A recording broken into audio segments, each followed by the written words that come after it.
How you doing? Okay, so today we are going to be looking at social studies. You're going to be looking at social studies all week this week. Now, remember, I know Mrs. S talks to you about it, but it's very important when you are doing your social studies time that you are listening into these Science Weekly magazines all the way through every day, and then you take your quiz on Friday. Okay, so the first day you are going to click on your correct document, and I'll show you how to get there.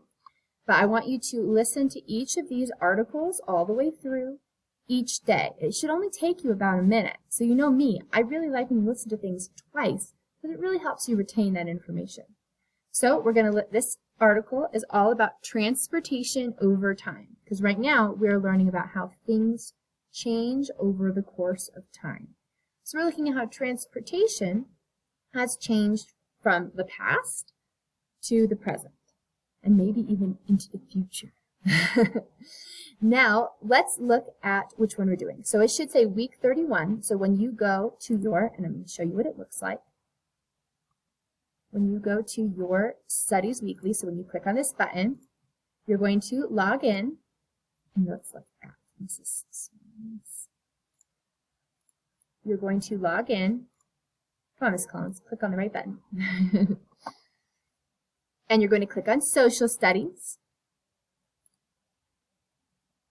And it should be at the very bottom. Now, it's not there right now. It will be in just a second. So it's not comparing children, it's comparing transportation over time. So it's the very last option on your Studies Weekly. Remember, it's Social Studies. And it looks like this. You're going to be listening to each of the selections. And then on Friday, you'll be able to take the quiz, okay? But I want you to listen every day, listen to them again, look at the pictures, watch those little videos, collect all your coins, and then go and tell somebody about it. You know, if you learn about the trains and how trains have changed over time, I want you to go and tell somebody in your family and say, like, this is what trains used to look like when they used steam. Now trains are electrically powered and they have, like, they gain friction from the metal on the bottom. And you can go tell someone about that. That's exciting. They move goods from place to place. All right. Awesome. Have a great rest of your week and enjoy your social studies.